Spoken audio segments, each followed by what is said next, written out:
Black men dying at the hands of white police officers. Just after the break, we'll go live right there to John Terrett, who's live for us outside Fifth Avenue's Apple store right here in New York City after an emotional night of demonstrations. Plus, we'll speak with three young women right here in our studios who took to the streets in our weekend conversation, and we'll chat about the racial injustice in America. Stay tuned.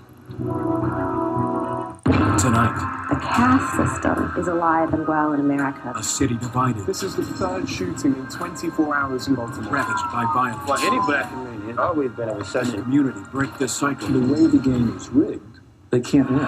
Fault lines. Al Jazeera, America's hard hitter. Today they will be arrested. Groundbreaking. Firing canisters of gas out of this street. Emmy award-winning investigative series.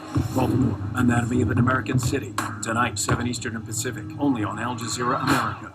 Did you or a loved one work on an oil and gas drilling rig between the years 1963 and 1985? Do you or a family member have lung cancer or mesothelioma? Or did your loved one die from lung cancer or mesothelioma? If so, you and your family may be entitled to compensation. For free information, call the offices of James C. Farrell 24 hours a day at 1-800-566-8314. Call now, 1-800-566-8314.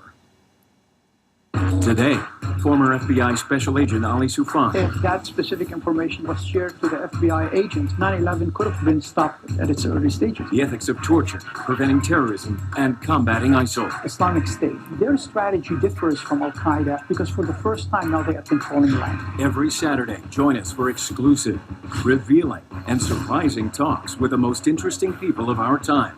Talk to Al Jazeera, Ali Soufan. Today, 5 Eastern, only on Al Jazeera America.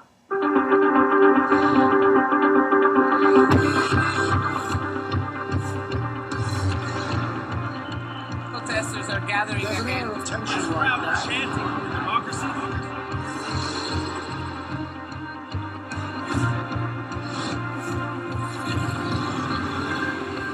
This is another significant development.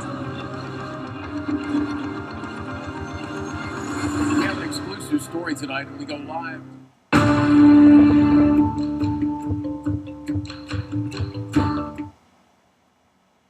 People need to take this to the law. It's not enough to stand in the street. It's not enough to talk about it on Facebook. This needs to be a law. This needs to be the rule, that it is not okay. We have to show everyone, the entire world, that we will not stand for it anymore, forever. Black rights are human rights, no matter who you are. This is progress, having people of different colors, different genders, different races, different religions. We're all standing here together, but this is not enough. That was Chissy Nkemere, Christina Wairegi, speaking to us this week in New York City during protests after the grand jury decision in the Eric Garner case. Ladies, thank you so much for joining us this morning. It's interesting. You mentioned in that sound the diversity of the protesters. And when I was there, what shocked me most were the fact that it felt like 60% white people out there. And I'm from the South, and my dad and I were talking about this. My dad's black. And he said, that's amazing. He said, even when Trayvon died, the protesters were so diverse. And he said, I'm surprised that this many people who were not of color cared. And this is a man who grew up in the 50s. What do you all think when you see the diversity of protesters there? And you said it's not enough. What then will it take to become enough?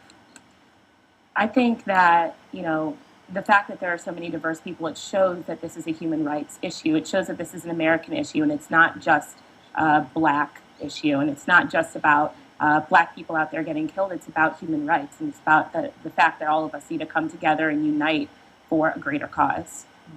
What did you think? I thought as a white woman, of course I'll never know what it's like to grow up as a black male, but as a white woman, what I can do is go out there and show them that I support them and I'm not okay with that. And by showing up, it's taking a stance. And I also was amazed at the diversity, and I got goosebumps at the first protest because it was just amazing to see the turnout. And did anyone say anything to you? How were you received? No one said anything. I think it was just such a diverse group of people that, I didn't really stand out because there were so many.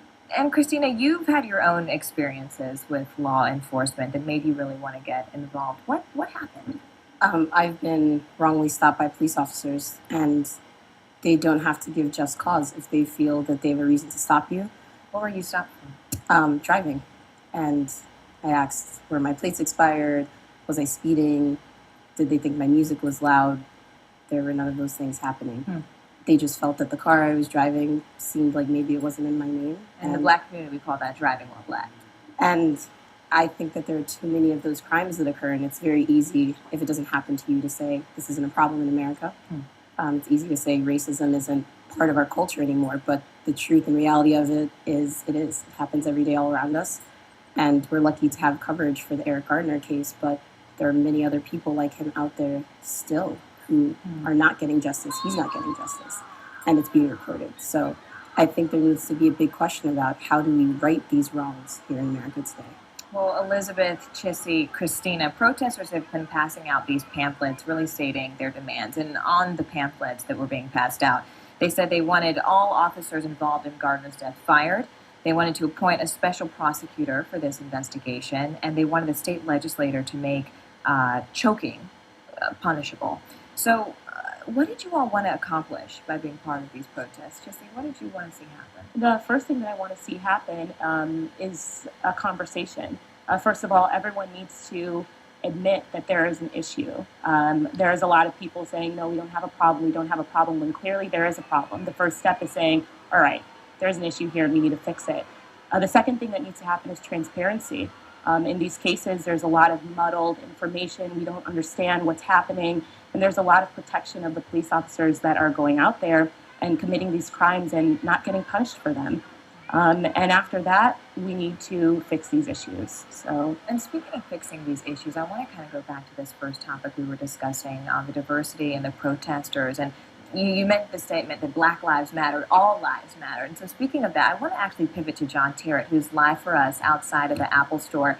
John, you have been at the protests. You've been following this story from the beginning, but you were also down in Ferguson. Can you tell me, based on your experience in Ferguson and then here in the aftermath of Eric Garner, what did you notice in the diversity of the protesters?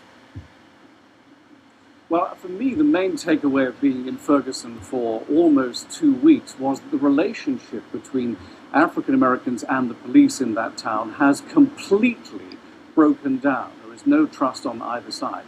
I can tell you that there were peaceful protesters there with good intent who've been outside the police headquarters ever since August the 9th, and they were mortified, absolutely mortified about what unfolded in their town on Monday and Tuesday, although not entirely surprised because they've known that there were people in the area who were determined to push things as far as they could, but they weren't people from Ferguson. And I think the other takeaway for me was, and I spoke to many of the peaceful, legitimate protests in my time there, was to learn that this is going on all over the United States. That African Americans in places like Wichita, Kansas, and many other cities feel that they are in exactly the same boat, that they can't turn to the police, they can't turn to any other law enforcement agencies, they can't even turn to the governor. I think that was pretty eye-opening. And John, you know, you're talking about this relationship between African Americans and really more largely minority communities and the police. And the ladies here have been discussing that. And as you know, we like to kind of flip the script here on Al Jazeera. So I actually want to also bring in Rashi Mabuku. Ross, let's talk to me for a minute. You were born and you were raised in Hawaii. You're also, your parents are Japanese, correct? So tell us, in Hawaii, these racial dynamics take a very different picture in terms of who is the majority and minority. Tell us about that. Yeah, growing up in Hawaii, Morgan, is such a melting pot, but the majority of people are Hawaiians and Asian Pacific Islanders, while white people are part of the minority group. And there's an attitude of resentment towards the white people just because of their attitudes that they bring over from the mainland or continental U.S. And it's just a way of doing business. And locals have a more laid-back approach of doing things on the island, so they get rubbed the wrong way by the white people. And that's why there's definitely an attitude of animosity towards white people on the island just because of the demographic and attitude. All right, so the aloha spirit perhaps being a little bit in question over there in Hawaii in some of these cases. But ladies, what did you notice here in terms of this relationship that John Terrett was mentioning earlier between the police and protesters? Did you think that was peaceful during these protests and the die-ins? And as they were, I saw these signs. One of them said, NYPD KKK, how many kids are you going to kill today? I think the nature of the police officers was directly in relation to the natures of the protesters who surrounded them. So some nights we had a very peaceful assembly. The police officers were kind enough to even stop traffic to allow people to walk through the streets. In the more tense areas, there was tear gas, there was chaos, And it's upsetting because you want to see police officers protect people, but the Eric Garner case is so personal to NYPD. That's something that happened here, the same way it's so personal to the protesters who grew up here, they're born and raised here, and they all have their own interactions with the police. So I think it's a bit difficult to ask people to not feel emotional at these protests. So while they're peaceful assemblies, you can see that thousands of people are up in arms, and it's no coincidence that Black, white, Asian, everyone's felt the need to take to the streets and try and say there's something wrong here that needs to change. And Elizabeth, what do you think? How long are you guys going to stay out there? What do you want to see happen? When do you think it'll be time to... I plan to stay out there every day until there's some announcement of some big change being implemented. And I would say, going back to what you guys were just talking about, I think the police get in a little bit of a power struggle with us when we're out there protesting, and I think they lack the empathy to see kind of where we're coming from. And it just becomes an us versus them mentality, which is not what we want, because we're not trying to generalize with all police officers. We do want justice for the ones who are misbehaving and abusing their power. And speaking of empathy, you two ladies are from Cleveland, am I correct? All right, so we also know we got some mess going on down in Cleveland. And we've seen a 12-year-old boy get shot. How do you all react to that? You've seen Ferguson, you've seen it happen here where you've moved to New York, and it's happening in your hometown. It's pretty sad to see. Tamir Rice was a child, and, you know, he got the police called on him for something that wasn't necessarily wrong. He was holding a toy gun, and the first reaction for the police officers that came on the scene, it wasn't even a full 5 seconds before he was shot and killed. That is sad because police officers are here to protect and serve their communities, and they are also trained in not only killing, they're trained in debilitating, and they're trained in saving lives. And that's something that we're not seeing here. We're seeing excessive use of force unnecessarily, instead of talking to the person, calming them down, seeing what they're holding first, before immediately firing their weapon.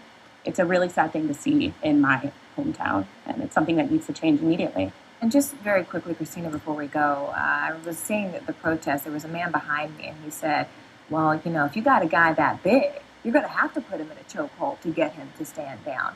How do you react to people who say, this is the other side of the story?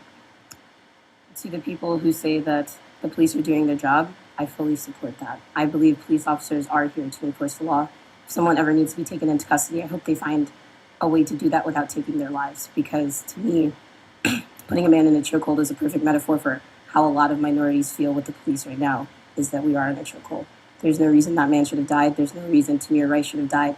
And furthermore, they deserve justice, just like everyone in this country deserves justice and their equal rights. New York protesters, Chissy Nkemere, Christina Wairegi, and Elizabeth Bunker, thank you so much for being with us in our studio today. It's been our pleasure to have you. Well, there is a powerful storm system headed up the eastern seaboard right now, and it could make for a travel